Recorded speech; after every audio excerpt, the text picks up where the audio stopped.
I couldn't help but exclaim when I came home exhausted from work. What the hell is this? The room looked like it had been ransacked. Bags of snacks scattered everywhere. In the center of the room was my mother-in-law and her sisters, slobbering in their sleep. Oh, I didn't notice you came home. You've got quite a nice room, haven't you? My mother-in-law wakes up. Don't be silly. What do you think you are doing? When I shouted out in distress, my mother-in-law clapped her hands and grinned at me. We are going to live here from today. And Mary, you will work for us. Then we'll let you stay here. She said something so outrageous with a breath that reeked of alcohol. Susan and Anna, my mother-in-law's sisters, are also grinning with wine glasses in their hands. It's a little crumpled, but we'll just have to put up with it. I mean, it's a house with a maid. That's right. Oh, Mary, make me something to eat. The three of them laughed so loudly that the neighbors might complain and chucked the wine. As I was dumbfounded, I'm home. I heard a cheerful voice calling. I suppressed my anger and head for the front door, where I found Derek taking off his shoes, also reeking of alcohol as expected. He did tell me beforehand that he was going to have a drink at the company reception, but the current situation was just making his return more annoying than ever. Derek, your mothers are making a terrible joke about them living here from today. Please do something about it. Oh, come to think of it, I did get a message saying something like that. It said there was going to be a drinking party today, so are they still drinking? I couldn't help but let out a what in a low voice. Are you serious? What are you going to do about the money? They said they are going to put in some money as living expenses. So Mary, you can take care of the housework. I'm actually a little hungry, so can you make me a quick midnight snack? Derek made his way into his room to change his clothes. When I returned to the living room, the three of them were lying down on the floor again, with their dumb-looking sleeping faces. I see a glass wine bottle lying on the floor. I couldn't contain my anger and picked it up. I met my husband Derek at work. At the time, I was working in sales for a food company. Derek was one of our clients, so we often saw each other, and since we both liked to drink, we got along right away. The year after we met, we started dating. We went to many good places for drinks and had drinks at home as well. Derek was a good boyfriend, a little witty at times, but always cheerful and optimistic. 2 years later, we got married and bought a house near my in-laws' house. It's spacious for the price, gets a lot of sun, and in a safe neighborhood. Derek gets along very well with his family, so we decided on it almost immediately. But that was the beginning of the mistake. I'm so hungry. Mary, hurry with the dinner. Are you going to have dinner here today too? What's with that tongue? You don't have to be so sarcastic. Come on, get it ready. Soon after we moved into our new house, my mother-in-law began to visit us almost every day. I had changed my job when I got married, so I certainly had more time on my hands. However, I was planning to use my free time to study for a certification. My mother-in-law came over to my house as if she was trying to get in the way, but I had no choice but to deal with her because I knew I could not disrespect my husband's mother. In retrospect, no matter how bad the atmosphere became, I should have firmly rejected her. Eventually, Susan and Anna, my mother-in-law's sisters, started coming to the house. Oh no, we don't have any more snacks. Make sure you buy some. I'm opening the new bag of tea. Susan and Anna are both divorced. If this is how they treated their husbands, it's no wonder they got divorced. But no matter how ill-mannered they were, To Derek, they are his close relatives. With this in mind, I continued to endure being treated like a maid. When the stress was getting to the point where I couldn't even manage my daily life, my mother-in-law and her sisters went away for a few days for a trip. I thought it was now or never, so I talked to Derek, but he didn't take me seriously at all. My father just passed away, and they probably miss him. Don't get so uptight. But our food bill is going up. If we keep going like this, we are going to have to cut into our savings. What? That's just because you're not very good with money. I'm getting paid more now, and I'm putting in money for living expenses. So shouldn't that be enough? When you say you are getting paid, it's just a few tens of dollars. But I was too exhausted to argue with him. 3 years have passed since then. I wondered how long I would have to continue living in this kind of hell. I thought so, but I was not yet at the bottom of hell. One day, my personal belongings start disappearing. Accessories, cosmetics, and other small things would disappear one after the next. Thinking that my mother-in-law and her sisters were the only ones who could do this, I started using a locked drawer. I began to keep everything I didn't want to be taken in there. But, no way! Why is the lock broken? The things I put inside are gone too. It was unforgivable that they would do such a thing, so I questioned my mother-in-law and her sisters. But of course, all 3 of them refused to tell me. Oh no, a thief must have broken in. That's scary. It's not safe to leave the house unattended. Why don't you come over more often, Anna? Yeah, that's a good idea. The 3 of them sat as they watched TV and devoured snacks. The snacks and tea out on the table were all prepared by me. I bit my lip and clenched my fist in anger. One day, when I came from work, I heard my mother-in-law and her sisters laughing from outside. I couldn't help but exclaim when I came home exhausted from work. What the hell is this? I walked in, suspicious, only to be greeted by an unbelievable sight. There were cardboard boxes piled up in the living room, and it looked like they belonged to the 3 of them when I checked the content. In the middle of the cluttered room, the 3 of them were having a drink. Perhaps noticing my presence, my mother-in-law approached me in a good mood. We are going to live here from today. And Mary, you will work for us. Then we'll let you stay here. She said something so outrageous with a breath that reeked of alcohol. Susan and Anna, my mother-in-law's sisters, are also grinning, with wine glasses in their hands. It's a little cramped, but we will just have to put up with it. I mean, it's a house with a maid. That's right. Oh, Mary, make me something to eat. The 3 of them laughed so loudly that the neighbors might complain, and chugged the wine. As I was dumbfounded, I'm home! I heard a cheerful voice calling. I suppressed my anger and headed for the front door, where I found Derek taking off his shoes, also reeking of alcohol as expected. He did tell me beforehand that he was going to have a drink at the company reception, but the current situation was just making his return more annoying than ever. Derek, your mothers are making a terrible joke about them living here from today. Oh, come to think of it, I did get a message saying something like that.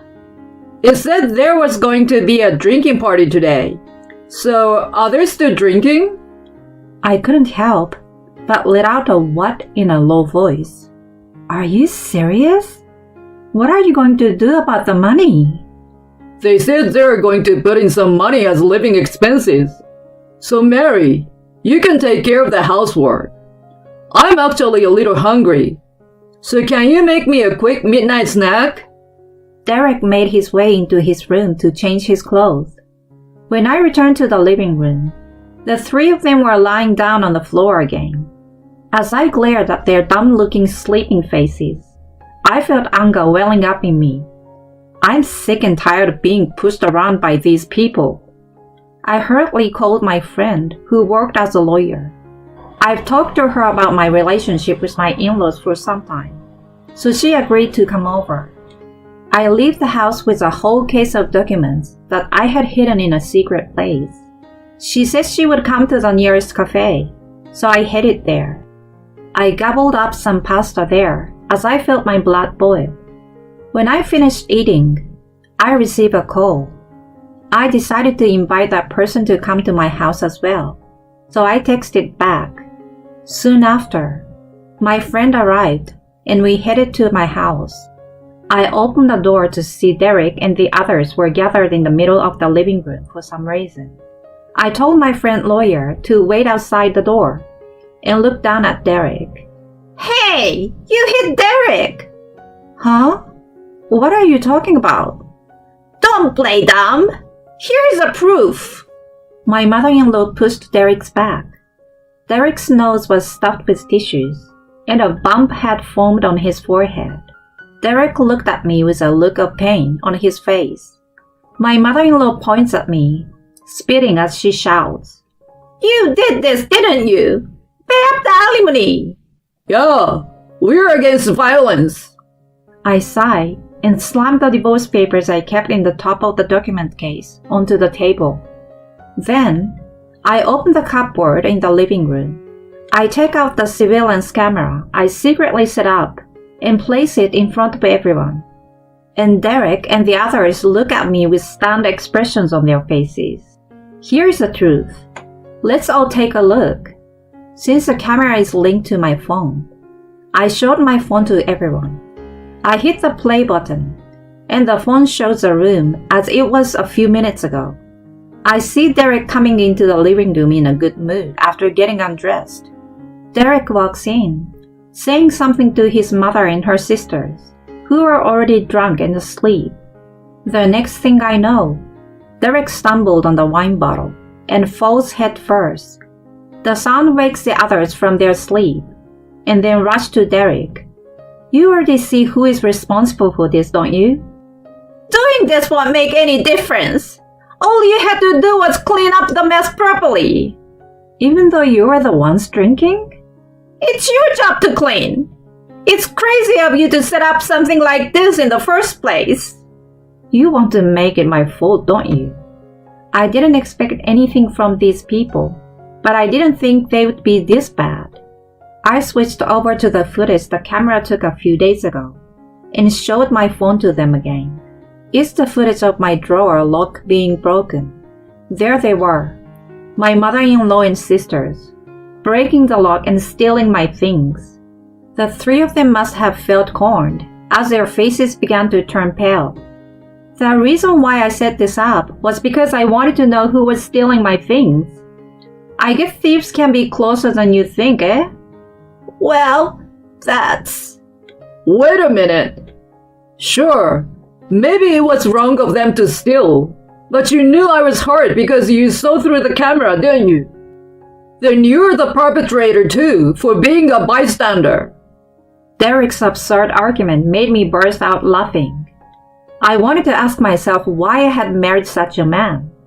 I let my friend lawyer into the room and put the divorce papers on the table in front of Derek.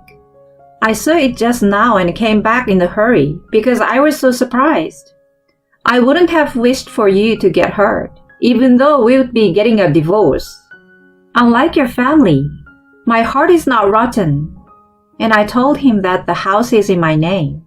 The house was purchased by my parents, and I had the documents to prove it. When I told them to pay for the room cleaning and for the stolen items, Susan and Anna started to fight back.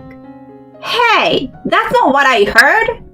Yeah, I moved out of my apartment because you told me that I couldn't live comfortably here. Are you telling me it's my fault? It was Susan who brought the wine in the first place. While the three of them were arguing, Derek approached me. He apologizes to me with tears streaming down his face. I was about to say it was too late to apologize, when the doorbell rang. I shouted, "Come in!" toward the front door, and a woman appeared. Aunt Emma! "Oh, Derek, you gained so much weight. And why do you look so miserable?" Emma takes off her sunglasses and smiles beautifully. I could feel the atmosphere of the place change. My mother-in-law and my sisters look uncomfortable, huddled around each other. Emma is my late father-in-law's sister. She runs a company and has a huge amount of money. When my father-in-law's company went bankrupt, she helped him pay off his debts and took care of his new company until it recovered. For this reason, my mother-in-law was completely indebted to Emma. Susan and Anna went to the same school as Emma, and they were also afraid of her. They were so stubborn that they didn't show up at the family gatherings, no matter how big of the feast it was. Derek, too, has been afraid of Emma ever since he was spanked as a child. Of course, it was not for no reason, but because of Derek's mischief. As for me, I met Emma through work. I liked Emma because she was very caring and straightforward, even though she was strict at times. I can't believe you let Mary, who is so good at her job and so kind-hearted, go through this. You should be sorry. But that's... No excuses. All of you, sit on the floor. With that, Emma began to lecture the four of them. They were fighting back so much until then, but all of them fell silent. The sermon went on for about an hour, and by the time it was over, Derek had stopped talking. Then, I made him sign the divorce papers in front of my friend and Emma. He also signed a written agreement that he would pay me alimony and any savings he had to use. And so, the years of hell finally came to an end. Well then, cheers! I gulped down the chilled beer. Is this what you call the taste of victory? It tasted several times better than the beer I usually drink. I was having a girls' night out with some of my girlfriends. But I had no idea that your ex-husband was Derek. I was so surprised when I heard. I know, right? Well, thank you for helping me out. No problem at all. But I want to hear more about it. After the divorce was finalized, I immediately sold the house. My mother-in-law and her sisters, who no longer had a place to live, were apparently working in a warehouse at Emma's company. They were put in a particularly tough department, and I heard they are struggling every day. Emma had paid for the cleaning of the house and the stolen items for the time being, and they were forced to work until they were able to pay it off. Derek's performance at the company had dropped dramatically, and he apparently had been demoted. One of the people I'm having a drink with today is a colleague of Derek's. She and Derek's went to the same school, and we happened to run into each other at the station. When I told her about the divorce, she spread the rumor in the company, and Derek's credibility was destroyed. Derek goes to work feeling ashamed of himself, but he thinks it's better than working at Emma's company, so he makes sure to show up every day. Emma laughed and said, "Don't worry, I will have him work for me as soon as he fails to pay back the money." I really wonder why I married that guy. Yeah, I understand that feeling. Well, it's a heartbreak drinking party today, so let's all laugh it off. That's right. And so, our laughter echoed throughout the place.